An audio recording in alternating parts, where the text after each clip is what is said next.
ए नेत्रो मेरे हो, हर तुम मैं जोत तरी।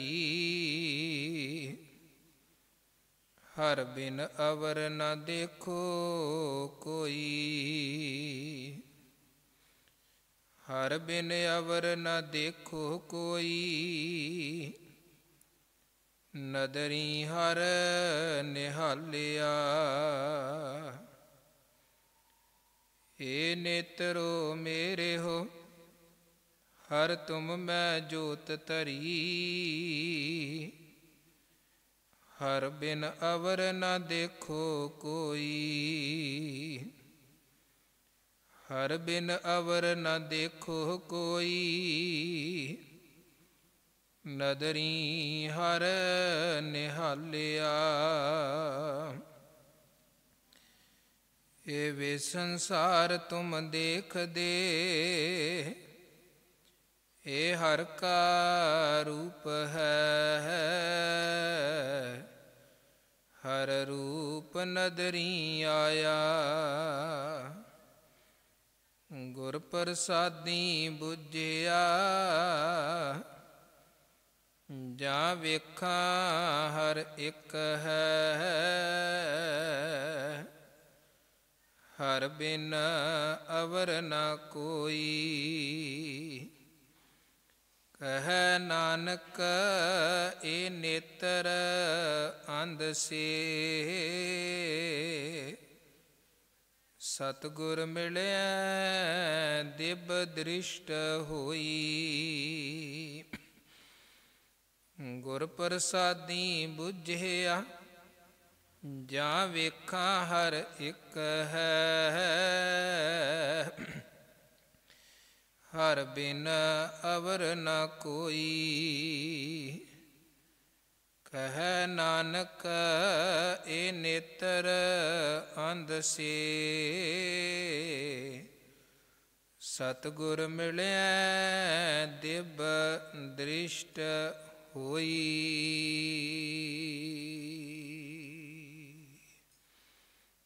वाहिगुरु जी का खालसा, वाहिगुरु जी की फतेह। जुगो जुग अटल सतगुरु गुरगद्दी ते सुभाईमान दसां पातशाहियां दी जोत गरीब नवाज धन गुरु ग्रंथ साहिब जी महाराज जी दी पावन और पवित्र मुबारक हजूरी विखे संध्या वेले दे सजे हुए दीवाना दी हाजरी भर रही गुरु रूप साध संगत। गुरु साहिब जी ने बख्शिशां रहमतां कीतियां हन। उदम उपराला बख्शिश कीता है और गुरु के दरबार विखे जुड़ मिल बैठे हाँ। गुरु दरबार का आनंद माणदियां होया पावन पवित्र अमृतमयी इलाही बाणी दे शब्द कीर्तन गुरु घर दे सन्मान सत्कारयोग कीर्तनियां पासों रोजाना की तरह आप जी ने श्रवण कीते घड़ियां सफलियां बनाइया सकारत बनाइया हन। उपरंत गुरबाणी विचार दी जो लड़ी चल रही है, तीजे पातशाह निमाणिया दे मान सतगुरु निताणिया दे ताण न्योटिया दी ओट भले अमरदास गुण तेरे तेरी उपमा तोहे बण आवे। गुरु अमरदास साहिब जी दी पावन पवित्र रसना तो उचारण कीते हुए अमृतमयी बचन पावन बाणी आनंद साहिब दियां विचारां दे नाल आप जी रोजाना जुड़दे हो। सतगुरु जी ने बहुत बख्शिशां रहमतां कीतियां हन। 40 पौड़ियां दी इस बाणी दियां 35 पौड़ियां तक दी विचार आप जी ने पिछलियां दीवानां च लगातार श्रवण कीती है। और गुरु अमरदास महाराज आनंद दे परथाए ਜੋ ਪਾਵਨ ਬਚਨ ਉਪਦੇਸ਼ ਸਾਨੂੰ ਬਖਸ਼ ਰਹੇ ਹਨ, ਉਹਨਾਂ ਬਚਨਾਂ ਨੂੰ ਆਪਾਂ ਪੜ੍ਹਨ, ਵਿਚਾਰਨ ਔਰ ਸੁਣਨ ਦਾ ਯਤਨ ਕੀਤਾ ਹੈ। ਵੇਖੋ, ਗੁਰੂ ਕੀ ਬਾਣੀ ਅਗਾਧ ਬੋਧ ਹੈ, ਔਰ ਜਿਵੇਂ ਜਿਵੇਂ ਸਤਿਗੁਰੂ ਮੱਤ ਸੁਮੱਤ ਬਖਸ਼ਦੇ ਹਨ, ਉਸੇ ਮੁਤਾਬਕ ਅਸੀਂ ਬੋਲਦੇ ਹਾਂ, ਵਿਚਾਰਦੇ ਹਾਂ। ਆਪ ਆਪਣੀ ਬੁੱਧ ਹੈ ਜੇਤੀ, ਬਰਨਤ ਭਿੰਨ ਭਿੰਨ ਤੋਹੇ ਤੇਤੀ। ਜਿਨੀ ਜਿਨੀ ਮੱਤ ਉਹਦੇ ਮੁਤਾਬਕ ਵਡਿਆਈਆਂ ਨੂੰ ਵਰਣਨ ਕੀਤਾ ਜਾਂਦਾ ਹੈ, ਪਰ ਉਹ ਮਾਲਕ ਅਗਾਧ ਬੋਧ ਹੈ, ਉਹਦਾ ਅੰਤ ਨਹੀਂ ਹੈ। ਇਹ ਕੋਈ ਅਖੀਰ ਨਹੀਂ ਹੈ ਤੇ ਨਾ ਹੀ ਇਹਦਾ ਕੋਈ ਅਖੀਰ ਹੈ। ਇਹ ਤੇ ਜਿਵੇਂ ਜਿਵੇਂ ਮਾਲਕ ਜੀ ਮੱਤ ਬਖਸ਼ਦੇ ਨੇ, ਅਸੀਂ ਬੋਲਦੇ ਹਾਂ। ਇਸੇ ਨੂੰ ਸਤਿਗੁਰੂ ਕਹਿੰਦੇ ਹਨ, ਹਰ ਆਪੇ ਹੀ ਮੱਤ ਦੇਵੈ ਸੁਆਮੀ, ਹਰ ਆਪੇ ਬੋਲ ਬੁਲਾਵੈ। ਧੰਨ ਗੁਰੂ ਅਮਰਦਾਸ ਮਹਾਰਾਜ, ਜਿਨ੍ਹਾਂ ਨੇ ਆਪ ਗੁਰੂ ਨਾਲ ਜੁੜ ਕੇ ਆਨੰਦ ਨੂੰ ਮਾਣਿਆ, ਆਨੰਦ ਨੂੰ ਜਾਣਿਆ, ਤੇ ਸਾਨੂੰ ਉਹਨਾਂ ਨੇ ਇਹ ਜਿਹੜਾ ਇੱਕ ਭੇਦ ਹੈ ਗੁਰੂ ਕੀ ਵਡਿਆਈ ਦਾ, ਉਹਦੇ ਤੋਂ ਜਾਣੂ ਕਰਵਾਇਆ ਕਿ ਆਨੰਦ ਆਨੰਦ ਸਭ ਕੋ ਕਹੈ, ਆਨੰਦ ਗੁਰੂ ਤੇ ਜਾਣਿਆ। ਤੇ ਬਾਣੀ ਦੀਆਂ ਕਰੀਬਨ ਸਭ ਪੌੜੀਆਂ ਦੇ ਅੰਦਰ ਗੁਰੂ ਦੀ ਕਿਰਪਾ, ਗੁਰੂ ਦੀ ਬਖਸ਼ਿਸ਼, ਇਹਦਾ ਜ਼ਿਕਰ ਲਗਾਤਾਰ ਚੱਲ ਰਿਹਾ ਹੈ। ਕਿਉਂਕਿ ਆਨੰਦ ਅਵਸਥਾ ਤੱਕ ਪਹੁੰਚਣਾ ਹੈ, ਤੇ ਆਨੰਦ ਅਵਸਥਾ ਤੱਕ ਪਹੁੰਚਣ ਦੇ ਲਈ ਗੁਰੂ ਦੀ ਅਗਵਾਈ ਦੀ ਲੋੜ ਹੈ, ਗੁਰੂ ਦੇ ਗਿਆਨ ਦੀ ਜ਼ਰੂਰਤ ਹੈ, ਔਰ ਗੁਰੂ ਦੀ ਕਿਰਪਾ ਦੀ ਜ਼ਰੂਰਤ ਹੈ। ਗੁਰੂ ਦੀ ਬਖਸ਼ਿਸ਼ ਤੋਂ ਬਿਨਾਂ ਗੱਲ ਨਹੀਂ ਬਣਦੀ ਹੈ। ਇਕੱਲਾ ਸਾਡਾ ਉਦਮ ਹੀ ਹਰ ਜਗ੍ਹਾ 'ਤੇ ਕਾਰਗਰ ਸਾਬਤ ਨਹੀਂ ਹੁੰਦਾ ਹੈ। ਇਸੇ ਕਰਕੇ ਮਹਾਰਾਜ ਕਹਿੰਦੇ, ਤੂੰ ਉਦਮ ਵੀ ਕਰੇ ਫਿਰ ਵੀ ਨਿਮਾਣਾ ਬਣ ਕੇ ਰਹਿਣਾ ਹੈ। ਗੁਰਮੁਖ ਨਿਮਾਣਾ ਹੋਏ, ਮਾਣ ਹੁੰਦਿਆਂ ਵੀ ਤੇਰੇ ਅੰਦਰ ਨਿਤਾਨਾਪਨ ਬਣਿਆ ਰਹਿਣਾ ਚਾਹੀਦਾ ਹੈ। ਤੇ ਟੇਕ ਭਰੋਸਾ ਹਮੇਸ਼ਾ ਗੁਰੂ ਤੇ, ਗੁਰੂ ਦੀ ਕਿਰਪਾ ਤੇ, ਵਾਹਿਗੁਰੂ ਜੀ ਦੀ ਬਖਸ਼ਿਸ਼ ਤੇ ਰੱਖਣਾ ਹੈ। ਖੈਰ, ਧੰਨ ਗੁਰੂ ਅਮਰਦਾਸ ਮਹਾਰਾਜ ਇਹ ਅਖੀਰਲੀਆਂ ਜਿਹੜੀਆਂ ਆਨੰਦ ਸਾਹਿਬ ਦੀਆਂ ਪੌੜੀਆਂ ਨੇ, ਇਹਨਾਂ 'ਚ ਮਹਾਰਾਜ ਨੇ ਸਰੀਰ ਦਾ ਜ਼ਿਕਰ ਕੀਤਾ ਹੈ। ਪਿੱਛੇ ਮਨ ਦਾ ਵੀ ਜ਼ਿਕਰ ਆਇਆ, ਮਨ ਚਾਉ ਭਇਆ ਪ੍ਰਭ ਆਗਮ ਸੁਣਿਆ। ਸਰੀਰ ਨੂੰ ਸੰਬੋਧਨ ਕਰਦਿਆਂ ਹੋਇਆਂ ਦੋ ਪੌੜੀਆਂ ਸਤਿਗੁਰੂ ਨੇ ਬਖਸ਼ਿਸ਼ ਕੀਤੀਆਂ ਨੇ। ਇੱਕ ਹੈ, ਇਹ ਸਰੀਰਾ ਮੇਰਿਆ, ਇਸ ਜੱਗ ਮੈਂ ਆਏ ਕੈ ਕਿਆ ਤੁਧ ਕਰਮ ਕਮਾਇਆ, ਜਿਹਦੀ ਕੱਲ੍ਹ ਆਪਾਂ ਵਿਚਾਰ ਕੀਤੀ ਸੀ। ਇੱਕ ਇਦੋਂ ਪਹਿਲਾਂ 33 ਨੰਬਰ ਪੌੜੀ, ਇਹ ਸਰੀਰਾ ਮੇਰਿਆ ਹਰ ਤੁਮੈ ਜੋਤ, ਰੱਖੀ ਤਾਂ ਤੂੰ ਜੱਗ ਮੈਂ ਆਇਆ। ਸਰੀਰ ਨੂੰ ਸੰਬੋਧਨ ਕਰਦਿਆਂ ਦੋ ਪੌੜੀਆਂ। ਇਸੇ ਤਰ੍ਹਾਂ ਰਸਨਾ ਨੂੰ ਸੰਬੋਧਨ ਕਰਦੇ ਹੋਏ ਇੱਕ ਪੌੜੀ ਹੈ, ਇਹ ਰਸਨਾ ਤੂੰ ਅਨਰਸ ਰਾਚ ਰਹੀ, ਤੇਰੀ ਪਿਆਸ ਨਾ ਜਾਏ। ਔਰ ਇਦੋਂ ਅੱਗੇ ਇਹ 36 ਨੰਬਰ ਪੌੜੀ 'ਚ ਨੇਤਰਾਂ ਨੂੰ, ਅੱਖਾਂ ਨੂੰ ਸੰਬੋਧਨ ਕੀਤਾ ਗਿਆ ਹੈ। ਅੱਗੇ ਜਿਹੜੀ 37 ਨੰਬਰ ਪੌੜੀ ਹੈ, ਉਹਦੇ 'ਚ ਸ਼ਰਵਣਾ ਨੂੰ ਸੰਬੋਧਨ ਕੀਤਾ ਗਿਆ, ਭਾਵ ਕੰਨਾਂ ਨੂੰ ਸੰਬੋਧਨ ਕਰਕੇ ਉਪਦੇਸ਼ ਦਿੱਤੇ। ਹਾਲਾਂਕਿ ਬਾਣੀ ਨੇ ਮੁੱਖ ਰੂਪ ਦੇ ਵਿੱਚ ਮਨ ਨੂੰ ਸੰਬੋਧਨ ਕਰਦਿਆਂ ਹੀ ਉਪਦੇਸ਼ ਦਿੱਤੇ ਹਨ। ਤੇ ਇਹ ਜਿਹੜੀਆਂ ਪੌੜੀਆਂ 'ਚ ਤਨ ਨੂੰ ਵੀ ਸੰਬੋਧਨ ਕੀਤਾ ਗਿਆ ਹੈ, ਇੰਦਰੀਆਂ ਨੂੰ ਵੀ ਸੰਬੋਧਨ ਕੀਤਾ ਗਿਆ ਹੈ, ਉਹਦੇ 'ਚ ਵੀ ਨਾਲ ਦੀ ਨਾਲ ਸਤਿਗੁਰੂ ਮਨ ਦੀ ਗੱਲ ਜ਼ਰੂਰ ਕਰਦੇ ਹਨ। ਅੱਜ ਦੇ ਪਾਵਨ ਬਚਨਾਂ ਅੰਦਰ 36 ਨੰਬਰ ਪੌੜੀ ਅੰਦਰ ਮਹਾਰਾਜ ਨੇਤਰਾਂ ਨੂੰ ਸੰਬੋਧਨ ਕਰ ਰਹੇ ਨੇ। ਇਹ ਨੇਤਰੋ ਮੇਰੇ ਹੋ, ਹਰ ਤੁਮ ਮੈਂ ਜੋਤ ਧਰੀ, ਹਰ ਬਿਨ ਅਵਰ ਨਾ ਦੇਖੋ ਕੋਈ। ਇਹ ਜਿਹੜੇ ਨੇਤਰ ਹਨ, ਇਹ ਵਾਹਿਗੁਰੂ ਜੀ ਦੀ ਦਾਤ ਹੈ। ਅੱਖਾਂ ਪਰਮੇਸ਼ਰ ਪਰਮਾਤਮਾ ਦੀਆਂ ਬਖਸ਼ਿਸ਼ ਕੀਤੀਆਂ ਹੋਈਆਂ ਹਨ, ਜਿਨ੍ਹਾਂ ਦੇ ਨਾਲ ਅਸੀਂ ਸੰਸਾਰ ਦੇ ਰੰਗ ਤਮਾਸ਼ੇ ਵੇਖਦੇ ਹਾਂ, ਸੰਸਾਰ ਨੂੰ ਸਮੁੱਚੇ ਰੂਪ ਦੇ ਵਿੱਚ ਵੇਖਦੇ ਹਾਂ। ਚੰਗਾ ਵੇਖਣਾ, ਫਿਰ ਅੱਖਾਂ, ਮਾੜਾ ਵੇਖਣਾ, ਅੱਖਾਂ ਦੇ ਰਾਹੀਂ ਸਾਰਾ ਕੁਝ ਦਿਸਦਾ ਹੈ। ਔਰ ਮਹਾਰਾਜ ਕਹਿੰਦੇ, ਇੱਕ ਤੇ ਅੱਖੀਂ ਦੇਖ ਨਾ ਰੱਜੀਆਂ ਬਹੁ ਰੰਗ ਤਮਾਸ਼ੇ। ਸੰਸਾਰ ਦੇ ਰੰਗ ਤਮਾਸ਼ੇ ਵੇਖ ਕੇ ਇਹ ਅੱਖਾਂ ਰੱਜਦੀਆਂ ਨਹੀਂ ਹਨ। ਇੱਕ ਤੇ ਅੱਖਾਂ ਦਾ ਇਹ ਪੱਖ ਹੈ। ਪਰ ਜਿਹੜੀ ਗੱਲ ਇੱਥੇ ਸਤਿਗੁਰੂ ਕਰ ਰਹੇ ਨੇ, ਨੇਤਰ ਅੱਖਾਂ ਨੂੰ ਕਹਿ ਕੇ ਤੇ ਸੰਬੋਧਨ ਕਰਦਿਆਂ ਕਹਿੰਦੇ, ਹਰ ਤੁਮ ਮੈਂ ਜੋਤ ਧਰੀ। ਜੋਤ ਹੈ ਤੇ ਦਿਸਦਾ ਹੈ, ਤੇ ਜੇ ਜੋਤ ਨਾ ਹੋਵੇ, ਕਿਉਂਕਿ ਅਕਸਰ ਜਿਨ੍ਹਾਂ ਨੂੰ ਦਿਸਣੋਂ ਘਟ ਜਾਂਦਾ ਹੈ, ਇੱਕ ਲੈਵਲ ਹੈ ਜਿੱਥੇ ਆਪਾਂ ਚਸ਼ਮੇ ਦੀ, ਐਨਕ ਦੀ ਵਰਤੋਂ ਕਰਦੇ ਹਾਂ, ਵੇਖ ਸਕਦੇ ਹਾਂ, ਜਾਂ ਹੋਰ ਜਿਹੜੇ ਅੱਜ ਦੇ ਐਡਵਾਂਸ ਟੈਕਨੋਲੋਜੀ ਦੇ ਸਾਧਨ ਵੀ ਹਨ, ਕੋਈ ਲੈਂਸ ਆਦਿਕ, ਉੱਥੇ ਵੀ ਡਾਕਟਰ ਕਹਿੰਦੇ ਹਨ ਕਿ ਪਹਿਲਾਂ ਪਿੱਛੋਂ ਵੇਖਾਂਗੇ, ਅੱਖਾਂ ਨੂੰ ਚੈੱਕਅਪ ਕਰਾਂਗੇ, ਜੇ ਤਾਂ ਜੋਤ ਹੋਏਗੀ ਫਿਰ ਅਗਲਾ ਪ੍ਰੋਸੀਜਰ ਚੱਲੇਗਾ, ਤੇ ਜੇ ਪਿੱਛੇ ਜੋਤ ਹੀ ਅੱਖਾਂ 'ਚ ਨਾ ਹੋਈ ਤਾਂ ਫਿਰ ਕੋਈ ਪ੍ਰੋਸੀਜਰ ਨਹੀਂ ਹੈ, ਫਿਰ ਕੁਝ ਨਹੀਂ ਹੈ। ਇਸੇ ਤਰ੍ਹਾਂ ਕੰਨਾਂ 'ਚ ਵੀ ਹੈ, ਭਾਵੇਂ ਠੀਕ ਹੈ ਸੁਣਨ ਦੇ ਲਈ ਆਪਾਂ ਜਿਨ੍ਹਾਂ ਨੂੰ ਘੱਟ ਸੁਣਦਾ ਹੈ ਉਹ ਏਅਰ ਮਸ਼ੀਨ ਲੱਗਦੀ ਹੈ ਜਿਹਦੇ ਰਾਹੀਂ ਸੁਣਿਆ ਜਾਂਦਾ ਹੈ, ਪਰ ਉਹਦਾ ਵੀ ਲੈਵਲ ਚੈੱਕ ਕੀਤਾ ਜਾਂਦਾ ਹੈ। ਤੇ ਜਿਨ੍ਹਾਂ ਕੰਨਾਂ 'ਚ ਬਿਲਕੁਲ ਹੀ ਸੁਣਨ ਦੀ ਸਮਰੱਥਾ ਨਹੀਂ ਹੈ, ਤੇ ਉੱਥੇ ਫਿਰ ਮਸ਼ੀਨ ਵੀ ਨਹੀਂ ਚੱਲਦੀ। ਮਸ਼ੀਨ ਕੀ ਹੈ, ਇੱਕ ਪਾਸੇ ਮਾਈਕ ਹੈ, ਇੱਕ ਪਾਸੇ ਸਾਊਂਡ ਸਿਸਟਮ ਬਕਸੇ ਦੀ ਤਰ੍ਹਾਂ ਹੁੰਦਾ ਹੈ।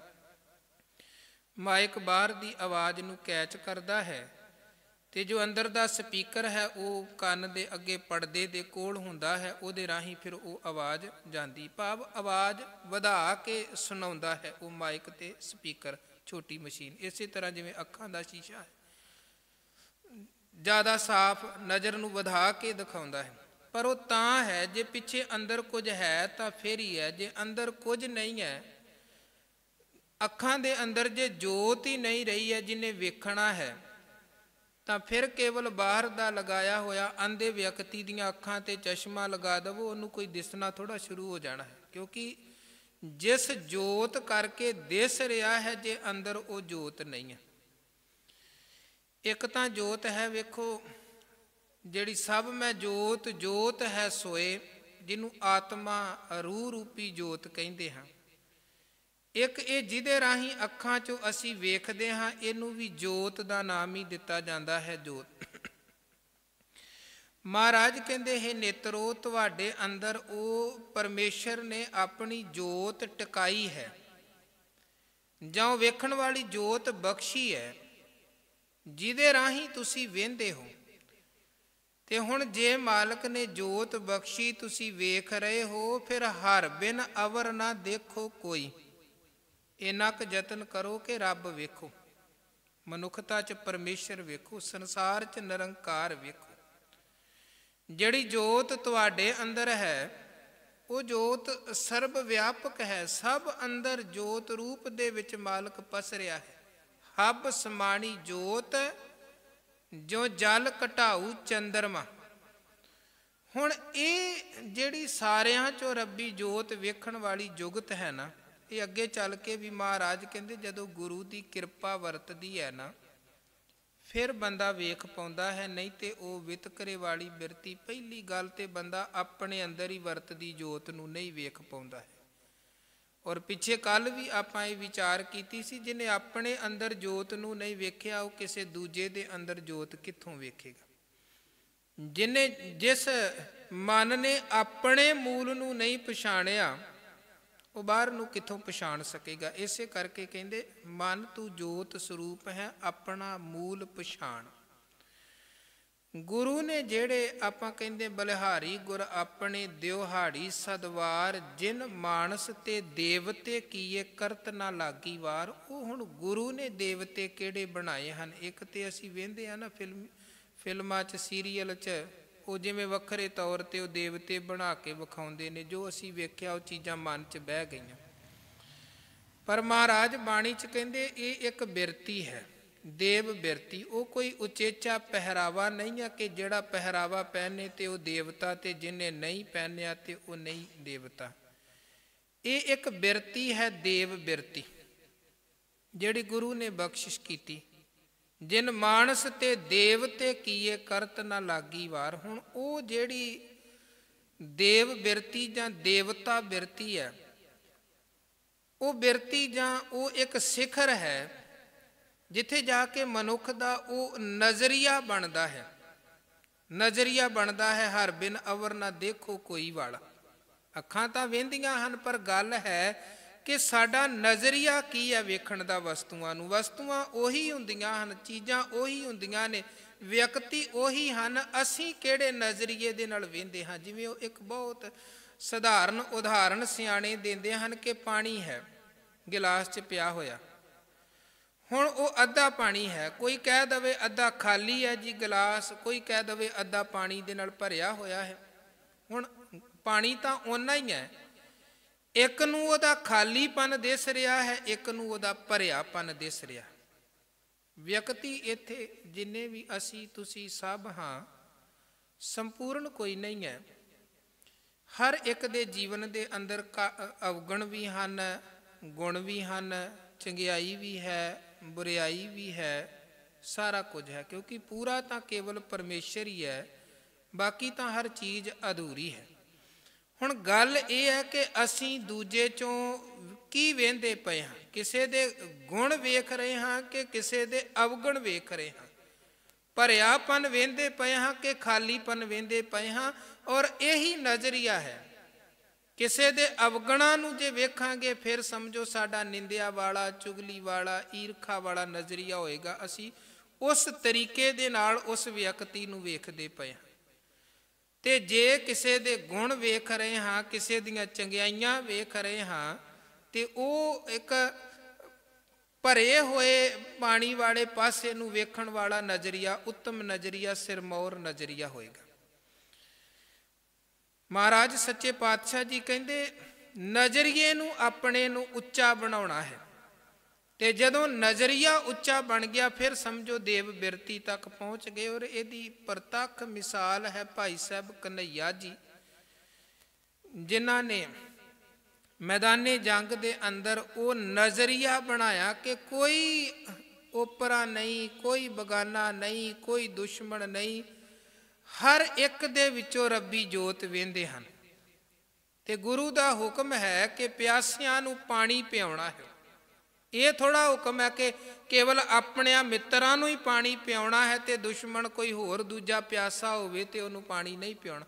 ਵੇਖੋ ਇਹ ਗੁਰੂ ਨਾਨਕ ਜੀ ਦੇ ਘਰ ਦੀਆਂ ਵਡਿਆਈਆਂ ਹਨ। ਕਈ ਲੋਕ ਕਹਿੰਦੇ ਹਨ ਜੀ ਐਵੇਂ ਲੰਗਰ ਛਕਾਈ ਜਾਂਦੇ, ਕਰੀ ਜਾਂਦੇ। ਇਹ ਠੀਕ ਹੈ, ਹਰ ਚੀਜ਼ ਦਾ ਸਿਸਟਮ ਹੋਣਾ ਚਾਹੀਦਾ ਹੈ, ਪਰ ਜਿਹੜੀ ਗੁਰੂ ਘਰ ਦੀ ਲੰਗਰ ਪ੍ਰਥਾ ਹੈ ਉਹਦੇ ਪਿੱਛੇ ਇੱਕ ਬਹੁਤ ਵੱਡਾ ਸਿਧਾਂਤ ਖੜਾ ਹੈ ਕਿ ਗੁਰੂ ਨਾਨਕ ਦੇ ਘਰ ਦਾ ਨਜ਼ਰੀਆ ਬਰਾਬਰ ਹੈ। ਇੱਥੇ ਅਕਬਰ ਵਰਗਾ ਆਵੇ, ਬਾਦਸ਼ਾਹ ਵੀ ਆਵੇ, ਉਹਦੇ ਲਈ ਵੀ ਉਹੀ ਪੰਗਤ ਹੈ, ਤੇ ਇੱਥੇ ਕੋਈ ਸਧਾਰਨ ਵਿਅਕਤੀ ਵੀ ਆਵੇ ਤੇ ਉਹਦੇ ਲਈ ਵੀ ਉਹੀ ਪੰਗਤ ਹੈ। ਬਰਾਬਰਤਾ ਹੈ ਇੱਥੇ, ਸੰਗਤ ਸਾਰੇ ਬਰਾਬਰ ਬੈਠਣਗੇ, ਕੋਈ ਊਚ ਨੀਚ ਦੀ ਗੱਲ ਨਹੀਂ। ਔਰ ਸਤਿਗੁਰਾਂ ਦੇ ਦਰਿਆਵਾਂ ਦੇ ਕਿਨਾਰੇ ਤੇ ਵੀ ਬੌਲੀਆਂ ਤੇ ਸਰੋਵਰ ਬਣਾਉਣ ਦਾ ਕਾਰਨ ਕੀ ਸੀ ਕਿ ਜਿਹੜਾ ਜਾਤ ਪਾਤ ਦਾ ਕੋੜ ਮਨ 'ਚ ਬੈਠਾ ਹੋਇਆ ਨਾ, ਮੈਂ ਉੱਤਮ, ਤੇ ਜਿੱਧਰੋਂ ਪਾਣੀ ਉੱਪਰੋਂ ਨੀਵੇਂ ਪਾਸੇ ਨੂੰ ਜਾਂਦਾ ਪਿਆ, ਮੈਂ ਸਭ ਤੋਂ ਉੱਪਰਲੇ ਪਾਸੇ ਪਾਣੀ ਇਸ਼ਨਾਨ ਕਰਾਂ। ਕਿਉਂਕਿ ਇਹ ਵੀ ਇੱਕ ਵਿਧਾਨ ਬਣਿਆ ਸੀ ਜੀ, ਜਿੱਧਰੋਂ ਪਾਣੀ ਢਲਦਾ ਪਿਆ ਨਿਵਾਣ ਵਾਲੇ ਪਾਸੇ ਜਾਂਦਾ ਪਿਆ, ਸਭ ਤੋਂ ਉਤਲੇ ਪਾਸੇ ਬ੍ਰਾਹਮਣ ਇਸ਼ਨਾਨ ਕਰੇਗਾ। ਉਦੋਂ ਬਾਅਦ ਉਹਦੇ ਜੂਠੇ ਪਾਣੀ 'ਚੋਂ ਥੱਲੇ ਖੱਤਰੀ, ਉਦੋਂ ਬਾਅਦ ਉਦੋਂ ਥੱਲੇ ਵੈਸ਼ ਤੇ ਸ਼ੂਦਰ, ਸਾਰਿਆਂ ਤੋਂ ਥੱਲੇ। ਮਹਾਰਾਜ ਕਹਿਣ ਲੱਗੇ ਕਮਾਲ ਹੈ, ਇੱਥੇ ਖਾਣ ਦੇ ਵਿੱਚ ਵੀ ਵਿਤਕਰੇ, ਇੱਥੇ ਬਹਿਣ ਦੇ ਵਿੱਚ ਵੀ ਵਿਤਕਰੇ, ਇੱਥੇ ਨਹਾਣ ਧੋਣ ਦੇ ਵਿੱਚ ਵੀ ਵਿਤਕਰੇ ਨਹੀਂ। ਇੱਕ ਬੌਲੀ ਬਣੇਗੀ ਗੋਇੰਦਵਾਲ। ਗੁਰੂ ਅਮਰਦਾਸ ਸਾਹਿਬ ਕਹਿਣ ਲੱਗੇ ਸਾਰੇ ਬਰਾਬਰ ਇੱਕੋ ਪਾਣੀ 'ਚੋਂ ਇਸ਼ਨਾਨ ਕਰੋ, ਕੋਈ ਉੱਚਾ ਨਹੀਂ, ਕੋਈ ਨੀਵਾਂ ਨਹੀਂ। ਸਤਿਗੁਰਾਂ ਨੇ ਸਰੋਵਰ ਬਣਾਏ, ਬਰਾਬਰ ਸਾਰੇ ਇਸ਼ਨਾਨ ਕਰੋ ਇੱਕੋ ਸਰੋਵਰ ਦੇ ਵਿੱਚੋਂ, ਕੋਈ ਵਿਤਕਰੇ ਦੀ ਗੱਲ ਨਹੀਂ ਹੈ ਗੁਰੂ ਨਾਨਕ ਦੇ ਘਰ 'ਚ। ਬਾਕੀ ਇਹ ਨਹੀਂ ਹੈ ਕਿ ਸ਼ਾਇਦ ਸਤਿਗੁਰਾਂ ਨੇ ਸਰੋਵਰ ਤੇ ਬੌਲੀਆਂ ਇਸ ਕਰਕੇ ਬਣਾਈਆਂ ਕਿ ਲਾਓ ਟੁਬਕੀ ਤੇ ਪਾਪ ਧੋਤੇ ਗਏ, ਨਹੀਂ। ਇਹ ਗੁਰੂ ਘਰ ਦਾ ਸਿਧਾਂਤ ਨਹੀਂ ਹੈ। ਬਾਣੀ 'ਚੋਂ ਇਹਦੇ ਬਾਰੇ ਸਾਨੂੰ ਕਿੰਨੇ ਪ੍ਰਮਾਣ ਮਿਲਦੇ ਨੇ ਕਿ ਨਹਾਉਣ ਦੇ ਨਾਲ ਕਾਂ ਬਗਲਾ ਨਹੀਂ ਬਣ ਜਾਂਦਾ, ਹੰਸ ਨਹੀਂ ਬਣ ਜਾਂਦਾ। ਸਾਧ ਭਲੇ ਅਣਨਾਤਿਆਂ ਚੋਰ ਸੇ ਚੋਰਾਂ ਚੋਰ। ਉੱਥੇ ਸੀ ਉਹ ਇੱਕ ਵਿਤਕਰੇ ਵਾਲੀ ਬਿਰਤੀ ਜਿਹੜੀ ਮਨ 'ਚ ਬੈਠੀ ਹੈ कि मैं क्यों शूਦਰ दे जूठे पानी च नहावां। नहीं, महाराज कहण लगे जिथे वो नहाएगा उत्थे ही दूजा नहाएगा, क्योंकि गुरु नानक दे घर कोई ब्राह्मण नहीं, कोई शूਦਰ नहीं, इत्थे ते एक पिता एक सके हम मुबारक, तू मेरा गुरहाई, सारे बराबर हैं, सारे बराबर। ये नज़रिया है बराबरता वेखण वाला। गुरु ने क्या जल छकाउणा है। भाई कन्हैया जी ने ये नहीं सोचिया अगे कि हुण मैं अपने हिसाब दे नाल गुरु दे बचनां नूं एक्सप्लेन करां कि सिखां नूं पानी पियाउणा ते दूजिआं नूं पानी नहीं पियाउणा, सब दे लई बराबर। ते धन गुरु कलगीधर महाराज भी इस सेवा तो किन्ने खुश होए। ते अज भाई कन्हैया जी दा किन्ना नामना उच्चा है। क्यों? क्योंकि उन्होंने वो कमाई करके विखाई, जिहड़ी कमाई असली गुरु नानक दे घर दा सिद्धांत है। ये जिहड़े जंग युद्ध समय समय दीयां लड़ाइयां, ये ते वक्ती हालात सन, पर असली जिहड़ी सिद्धांतक गल है वो भाई कन्हैये ने पेश की। भाई नंद लाल जी जिन्हां दे बचन हन कि रूह दर हर जिस्म गुरु गोबिंद सिंह, नूर दर हर चश्म गुरु गोबिंद सिंह। धन गुरु कलगीधर महाराज जी के दरबार च एक सिख ने नीला चोला भेंट किया।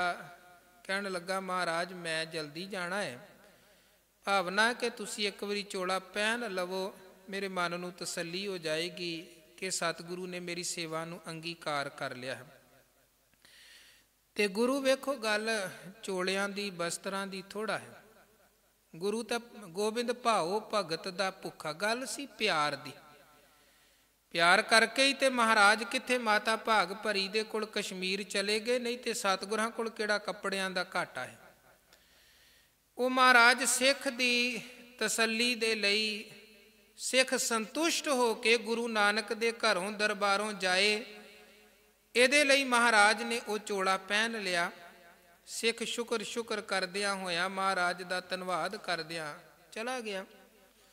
ते सतगुरु जदों वो नीला चोला पहन के बैठे ने, ते इतिहास कहता है कि भाई नंद लाल पहुँच गए ते महाराज जी दियां वडियाइयां करनियां शुरू कर दित्तियां। महाराज क्या कमाल है, नीला चोला किन्ना तुहाडे ते जचदा पिया है, बड़ी वडियाई। अपने सुभाअ मुताबक कवि सन, शब्दां अलंकारां दा कोई घाटा नहीं। जिन्हें हो सके वरतदियां सतगुरां दी वडियाई कीती, चोले दी वडियाई कीती। ते गुरु महाराज कहन लगे नंद लाल चोला बड़ा सोहना लग रहा। कहन लगा जी क्या कमाल है। महाराज ने चोला उतारिया ते भाई नंद लाल नूं बख्श दिता। जे लै जे चोला इन्ना ही सोहना है ते तू पहन लै, तू रख लै। गुरु महाराज जी की बख्शिश भाई नंद लाल जी ने झोली पवा लई। दीवान हो गया संपूर्ण। सतगुरु जी विश्राम अस्थान ते चले गए। भाई नंद लाल जदों दरबारों बाहर दरवाजे तो बाहर गए तो एक कोई गरीब सिख मिल पिया। ते भाई जी नूं कहण लगा जी मैं सतगुरां दे दर्शन करने की महाराज अंदर दीवान च हन। ते भाई नंद लाल साहब कहण लगे नहीं, सतगुरु तां हुणे दीवान समाप्त होए, वो तां आराम दे लई चले गए ने, ते शाम नूं दीवान सजणगे फिर आउणगे, दर्शन मेले कर लैणा। सिख थोड़ा मायूस हो गया। भाई नंद लाल कहण लगे मायूस क्यों होए, शामी दर्शन हो ही जाने। नहीं, कहण लगा मैं तां जाना सी ते एक बेनती करनी सी सतगुरां नूं। भाई नंद लाल कहण लगे दसो जे कोई मेरे लायक सेवा होए। वो कहण लगा मैं गरीब हाँ, सर्दी आ रही है, पहनण दे लई कपड़े कोई नहीं हन, ते जे तुसी कोई सेवा कर सकते हो तो फिर तुसी कर दवो। आ जिहड़ा नीला चोला हाथ च फड़िया जे ये चोला मैनू दे दवो, मेरा सियाल सौखा लंघ जाएगा। भाई नंद लाल ने वो चोला वो सिख नूं दे दिता जिहड़ा सतगुरु गुरु कलगीधर महाराज ने प्रसन्न हो के भाई नंद लाल नूं बख्शिया सी। उधर किसी ने सतगुरां कोल जाके गल कर दी, महाराज वेखो इन्ना सोहला चोला तुसी किन्ने प्यार दे नाल भाई नंद लाल नूं बख्शिया, ते एक दिन भी उन्हें तुहाडी बख्शिश नूं संभाल के नहीं रखिया। आपों दाता बन के ते अगे वंड दिता, अगे तोर दिता। पुछो तो सही नंद लाल नूं उन्हें इदां क्यों कीता है। महाराज सच्चे पातशाह हालांकि वेखो गुरु तां अंतरजामी है, किहदी भावना उत्तम है, किहदी भावना माड़ी है, गुरु तो कोई लुकिया थोड़ा है। ਉਹ ਜਿਹੜਾ ਗੱਲ ਕਰ ਰਿਹਾ ਸੀ ਸਤਿਗੁਰਾਂ ਦੇ ਕੋਲ ਭਾਈ ਨੰਦ ਲਾਲ ਬਾਰੇ, ਮਹਾਰਾਜ ਉਹਦੀ ਭਾਵਨਾ ਵੀ ਜਾਣਦੇ ਸਨ ਕਿ ਅੰਦਰੋਂ ਅੰਦਰ ਹੀ ਨੰਦ ਲਾਲ ਦੇ ਨਾਲ ਜੈਲਸੀ ਹੈ, ਜਿਸ ਕਰਕੇ ਇਹ ਕਹਿ ਰਿਹਾ ਹੈ। ਪਰ ਨੰਦ ਲਾਲ ਜੀ ਦਾ ਨਜ਼ਰੀਆ ਕਿੰਨਾ ਉੱਚਾ ਸੀ ਉਹ ਵੀ ਤਾਂ ਆਖਰ ਵਿਖਾਉਣਾ ਸੀ। ਮਹਾਰਾਜ ਉਹਨੂੰ ਕਹਿਣ ਲੱਗੇ, ਕੋਈ ਨਾ ਨੰਦ ਲਾਲ ਦਰਬਾਰ ਚ ਆਏਗਾ, ਆਪਾਂ ਪੁੱਛ ਲਵਾਂਗੇ। ਉਹ ਦੀਵਾਨ ਜਦੋਂ ਸੱਜਿਆ, ਭਾਈ ਨੰਦ ਲਾਲ ਆਏ। ਮਹਾਰਾਜ ਕਹਿਣ ਲੱਗੇ, ਨੰਦ ਲਾਲ ਜੀ ਚੋਲਾ ਕਿੱਥੇ ਹੈ ਜਿਹੜਾ ਤੁਹਾਨੂੰ ਨੀਲਾ ਬਖਸ਼ਿਆ ਸੀ, ਦਿੱਤਾ ਸੀ? ਤੇ ਅੱਗੋਂ ਭਾਈ ਨੰਦ ਲਾਲ ਕਹਿਣ ਲੱਗੇ, ਮਹਾਰਾਜ ਕਿਹੜੇ ਚੋਲੇ ਦੀ ਗੱਲ ਕਰ ਰਹੇ ਹੋ? ਮੇਰੇ ਕੋਲ ਤਾਂ ਨਹੀਂ ਹੈ, ਤੁਹਾਨੂੰ ਪਤਾ ਹੋਏਗਾ। ਤੇ ਮਹਾਰਾਜ ਕਹਿਣ ਲੱਗੇ, ਤੇਰੇ ਕੋਲ ਕਿਉਂ ਨਹੀਂ ਹੈ? ਤੈਨੂੰ ਹੀ ਤੇ ਭਰੇ ਦਰਬਾਰ ਦੇ ਵਿੱਚ ਚੋਲਾ ਬਖਸ਼ਿਆ ਸੀ, ਹੁਣ ਤੂੰ ਕਹਿ ਰਿਹਾ ਹੈ ਤੇਰੇ ਕੋਲ ਨਹੀਂ ਹੈ, ਤੈਨੂੰ ਪਤਾ ਨਹੀਂ ਹੈ। ਭਾਈ ਨੰਦ ਲਾਲ ਕਹਿਣ ਲੱਗੇ, ਮਹਾਰਾਜ ਵੇਖੋ, ਮੈਂ ਇਸ ਗੱਲ ਤੋਂ ਮੁੱਕਰਦਾ ਨਹੀਂ ਹਾਂ ਕਿ ਤੁਸੀਂ ਚੋਲਾ ਮੈਨੂੰ ਨਹੀਂ ਸੀ ਦਿੱਤਾ। ਮੈਂ ਮੰਨਦਾ ਹਾਂ ਭਰੇ ਦਰਬਾਰ 'ਚ ਭਰੀ ਸੰਗਤ ਦੇ ਵਿੱਚ ਨੰਦ ਲਾਲ ਦੀ ਝੋਲੀ 'ਚ ਤੁਸੀਂ ਚੋਲਾ ਪਾਇਆ ਸੀ, ਪਰ ਮਹਾਰਾਜ ਇੱਥੇ ਚੋਲਾ ਨੰਦ ਲਾਲ ਦੀ ਝੋਲੀ 'ਚ ਪਾਇਆ ਸਿੰਘਾਸਨਾਂ ਤੇ ਬੈਠਿਆ, ਬਾਹਰ ਸਿੱਖ ਦੇ ਰੂਪ ਦੇ ਵਿੱਚ ਚੋਲਾ ਤੁਸੀਂ ਵਾਪਸ ਮੰਗ ਲਿਆ। ਨੰਦ ਲਾਲ ਤਾਂ ਬਸ ਇੱਥੋਂ ਬਾਹਰ ਦਰਵਾਜ਼ੇ ਤੱਕ ਹੀ ਲੈ ਕੇ ਗਿਆ ਸੀ, ਅੱਗੇ ਚੋਲੇ ਦਾ ਕੋਈ ਪਤਾ ਨਹੀਂ ਜੇ। ਉਹ ਇੱਕ ਨਜ਼ਰੀਆ ਕਿ ਸਿੱਖ ਦੇ ਵਿੱਚ ਵੀ ਗੁਰੂ ਵਰਤ ਰਿਹਾ ਹੈ। ਰੂਹ ਦਰ ਹਰ ਜਿਸਮ ਗੁਰੂ ਗੋਬਿੰਦ ਸਿੰਘ, ਨੂਰ ਦਰ ਹਰ ਚਸ਼ਮ ਗੁਰੂ ਗੋਬਿੰਦ ਸਿੰਘ। ਇਹੀ ਉਹ ਨਜ਼ਰੀਆ ਹੈ ਜਿਸ ਨਜ਼ਰੀਏ ਦੀ ਗੱਲ ਧੰਨ ਗੁਰੂ ਅਮਰਦਾਸ ਕਰ ਰਹੇ ਨੇ ਕਿ ਹਰ ਬਿਨ ਅਵਰ ਨਾ ਦੇਖੋ ਕੋਈ। ਹਰ ਇੱਕ ਚੋਂ ਉਹ ਜੋਤ ਨੂੰ ਵੇਖੋ, ਉਹ ਜੋਤ ਨੂੰ ਵੇਖੋ, ਪਰਮੇਸ਼ਰ ਦੀ ਜੋਤ ਨੂੰ। ਹਰ ਬਿਨ ਅਵਰ ਨਾ ਦੇਖੋ ਕੋਈ, ਨਦਰੀ ਹਰ ਨਿਹਾਲਿਆ। ਵੇਖੋ ਵਿਤਕਰੇ ਬਾਜ਼ੀਆਂ ਓਨੀ ਦੇਰ ਹਨ ਜਿੰਨੀ ਦੇਰ ਆਪਾਂ ਚਮੜੀ ਵੇਂਦੇ ਹਾਂ, ਜਿੰਨੀ ਦੇਰ ਤੱਕ ਕੇਵਲ ਬਾਹਰ ਦੀ ਮੋਹ ਮਮਤਾ ਤੇ ਖਲੋਤੇ ਹਾਂ। ਫਿਰ ਕੋਈ ਆਪਣਾ ਲੱਗੇਗਾ, ਕੋਈ ਬਗਾਨਾ ਲੱਗੇਗਾ, ਕਿਸੇ ਨੂੰ ਮਿੱਤਰ ਦੀ ਨਜ਼ਰ ਦੇ ਨਾਲ ਵੇਖਾਂਗੇ, ਕਿਸੇ ਨੂੰ ਦੁਸ਼ਮਣ ਦੀ ਨਜ਼ਰ ਦੇ ਨਾਲ ਵੇਖਾਂਗੇ, ਕਿਉਂਕਿ ਕੇਵਲ ਬਾਹਰ ਮੁਖੀ ਧਿਆਨ ਹੈ। ਕਿਸੇ ਨੂੰ ਬਾਹਰ ਦੀ ਚਮੜੀ ਦੇ ਪੱਧਰ ਤੇ ਵੇਖ ਰਹੇ ਹਾਂ, ਕਿਸੇ ਨੂੰ ਬਾਹਰ ਦੇ ਰਿਸ਼ਤੇ ਜਾਂ ਸੰਬੰਧ ਦੇ ਪੱਧਰ ਤੇ, ਮੋਹ ਮਮਤਾ ਦੇ ਪੱਧਰ ਤੇ, ਈਰਖਾ ਦੇ ਪੱਧਰ ਤੇ ਦੇਖ ਰਹੇ ਹਾਂ। ਪਰ ਜਦੋਂ ਬਿਰਤੀ ਇੱਥੋਂ ਅਗਲੀ ਅਵਸਥਾ 'ਚ ਉਤਰਦੀ ਹੈ, ਫਿਰ ਅੰਦਰ ਵਰਤਦੀ ਹੋਈ ਜੋਤ ਹੀ ਜੋਤ ਦਿਸਦੀ ਹੈ। ਤੇ ਉਹ ਜੋਤ ਫਿਰ ਕਿਸੇ ਤਰ੍ਹਾਂ ਦਾ ਵਿਤਕਰਾ ਕੋਈ ਨਹੀਂ ਰਹਿਣ ਦਿੰਦੀ ਹੈ ਜਦੋਂ ਜੀਵ ਜੋਤ ਨੂੰ ਵੇਂਦਾ ਹੈ। ਮਹਾਰਾਜ ਕਹਿੰਦੇ, ਫਿਰ ਉਸ ਅਵਸਥਾ 'ਚ ਉਤਰਿਆ ਨਦਰੀ ਹਰ ਨਿਹਾਲਿਆ। ਫਿਰ ਪਰਮਾਤਮਾ ਹੀ ਦਿਸਦਾ ਹੈ। ਹਰ ਸਰੀਰ 'ਚੋਂ ਮਾਲਕ ਦੀ ਜੋਤ ਦਿਸਦੀ ਹੈ, ਹਰ ਰੂਹ 'ਚੋਂ ਮਾਲਕ ਦੀ ਜੋਤ ਦਿਸਦੀ ਹੈ, ਹਰ ਅੱਖ ਦੇ ਨੂਰ 'ਚੋਂ ਮਾਲਕ ਦਾ ਨੂਰ ਦਿਸਦਾ ਹੈ। ਇਹ ਵਿਸ ਸੰਸਾਰ ਤੁਮ ਦੇਖਦੇ, ਇਹ ਹਰ ਕਾ ਰੂਪ ਹੈ, ਹਰ ਰੂਪ ਨਦਰੀ ਆਇਆ। ਮਹਾਰਾਜ ਕਹਿੰਦੇ, ਇਹ ਜਿਹੜਾ ਵਿਸ਼ਵ ਸੰਸਾਰ ਤੁਸੀਂ ਵੇਖ ਰਹੇ ਹੋ, ਇਹ ਜਿਹੜਾ ਵਿਸ਼ ਸ਼ਬਦ ਹੈ ਨਾ, ਇਹਦੇ ਹੁਣ ਵੱਖਰੇ ਵੱਖਰੇ ਵਿਚਾਰਵਾਨਾਂ ਨੇ ਵੱਖਰੇ ਵੱਖਰੇ ਅਰਥ ਕੱਢੇ ਨੇ। ਮੂਲ ਰੂਪ ਦੇ ਵਿੱਚ ਗੁਰੂ ਕੀ ਕਹਿਣਾ ਚਾਹੁੰਦੇ ਨੇ, ਇਹ ਤੇ ਕਰਤੇ ਕੀ ਮਿੱਤ ਕਰਤਾ ਜਾਣੇ, ਗੁਰੂ ਹੀ ਜਾਣਦੇ ਹਨ। ਕਿਉਂਕਿ ਏਵੜ ਉੱਚਾ ਹੋਵੇ ਕੋਈ ਤਿਸ ਉੱਚੇ ਕੋ ਜਾਣੇ ਸੋਏ। ਪਰ ਜਿਵੇਂ ਜਿਵੇਂ ਵਿਦਵਾਨਾਂ ਨੇ ਵੱਖਰੇ ਵੱਖਰੇ ਜੋ ਬਾਣੀ ਦੇ ਟੀਕੇ ਕੀਤੇ ਹਨ, ਗੁਰੂ ਗ੍ਰੰਥ ਸਾਹਿਬ ਦੀ ਬਾਣੀ ਦੀ ਅਰਥ ਵਿਆਖਿਆ ਕੀਤੀ ਹੈ, ਉਹ ਕਿਸੇ ਨੇ ਇਸ ਸ਼ਬਦ ਵਿਸ਼ ਸ਼ਬਦ ਦਾ ਅਰਥ ਜ਼ਹਿਰ ਦੇ ਅਰਥਾਂ 'ਚ ਕੀਤਾ ਹੈ। ਵਿਸ਼ ਭਾਵ ਜ਼ਹਿਰ, ਜ਼ਹਿਰ ਰੂਪੀ ਸੰਸਾਰ ਜਿੱਥੇ ਵਿਸ਼ਿਆਂ ਵਿਕਾਰਾਂ ਦਾ ਸਾਰੇ ਪਾਸੇ ਪ੍ਰਬਲ ਪ੍ਰਭਾਵ ਹੈ। ਕੁਝ ਇਹਨੂੰ ਵਿਸ਼ਵ ਕਹਿੰਦੇ ਹਨ ਕਿ ਮਹਾਰਾਜ ਕਹਿੰਦੇ ਇਹ ਜਿਹੜਾ ਵਿਸ਼ਵ, ਵਿਸ਼ਵ ਦਾ ਭਾਵ ਵੀ ਸੰਸਾਰ ਤੇ ਵਿਸ਼ਵ, ਇਹ ਦੋਵੇਂ ਇੱਕੋ ਅਰਥਾਂ ਸਮਾਨ ਅਰਥਾਂ ਦੇ ਸ਼ਬਦ। ਹੋਰ ਵੀ ਬਾਣੀ 'ਚ ਕਈ ਜਗ੍ਹਾ ਤੇ ਇੱਦਾਂ ਦੇ ਸ਼ਬਦ ਆਉਂਦੇ ਹਨ। ਜਿਵੇਂ ਆਪਾਂ ਬਚਨ ਪੜ੍ਹਦੇ ਹਾਂ, ਕਾਹੇ ਰੇ ਮਨ ਚਿਤ ਮੈਂ ਉਦਮ ਜਾਂ ਆਹਰ ਹਰ ਜੀਓ ਪਰਿਆ, ਸੈਲ ਪੱਥਰ ਮੈਂ ਜੰਤ ਉਪਾਇਆ, ਤਾਕਾ ਰਿਜਕ ਆਗੈ ਕਰ ਧਰਿਆ।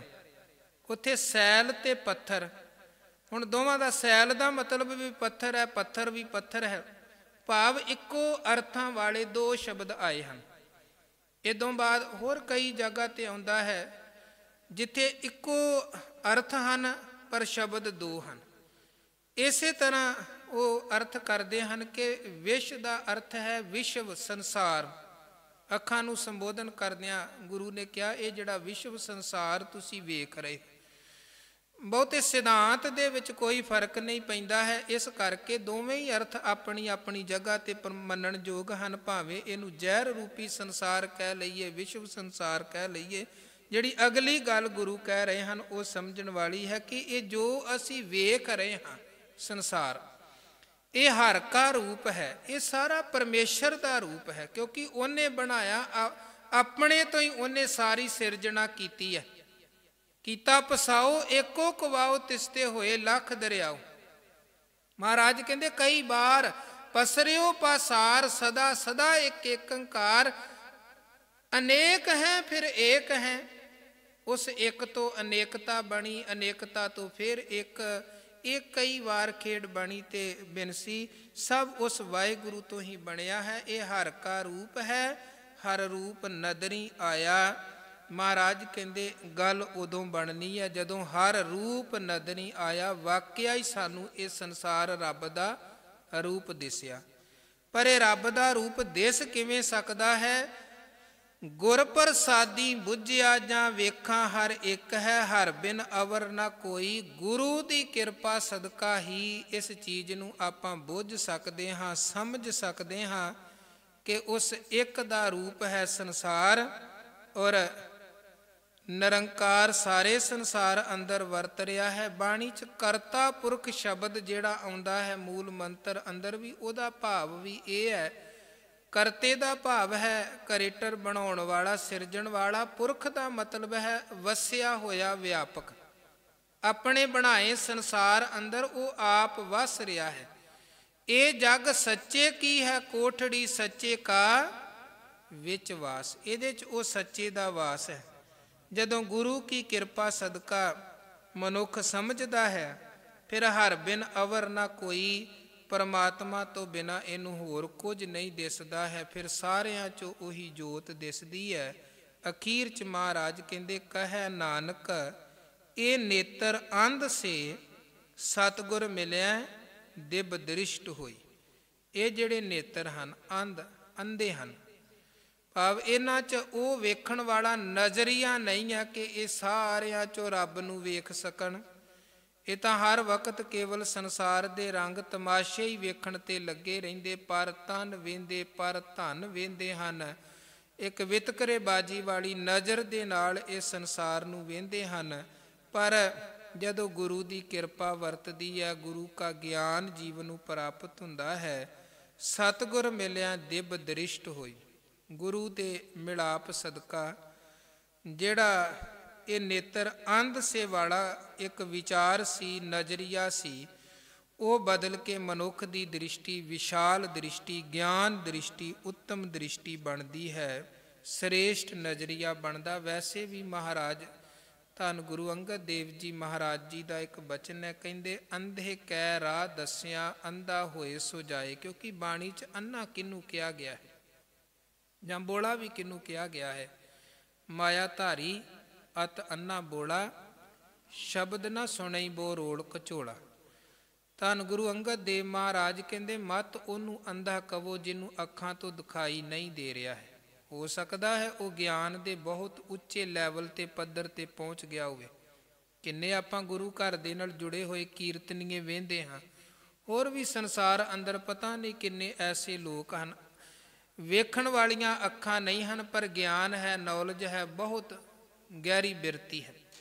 ਦਰਬਾਰ ਸਾਹਿਬ ਜੀ ਦੇ ਰਾਗੀ ਭਾਈ ਲਖਵਿੰਦਰ ਸਿੰਘ ਜੀ, ਜਿਨ੍ਹਾਂ ਤੋਂ ਅਕਸਰ ਆਪਾਂ ਕੀਰਤਨ ਸੁਣਦੇ ਹਾਂ, ਔਰ ਕਿਵੇਂ ਉਹ ਦੇਖਣ ਵਾਲੀਆਂ ਅੱਖਾਂ ਭਾਵੇਂ ਨਹੀਂ, ਪਰ ਕਿਵੇਂ ਸ਼ਬਦ ਜਿਹੜੀ ਸੰਗਤ ਫਰਮਾਇਸ਼ ਕਰਦੀ ਹੈ ਉਹੀ ਸ਼ਬਦ ਪੜ੍ਹ ਕੇ ਸੁਣਾ ਦਿੰਦੇ ਹਨ।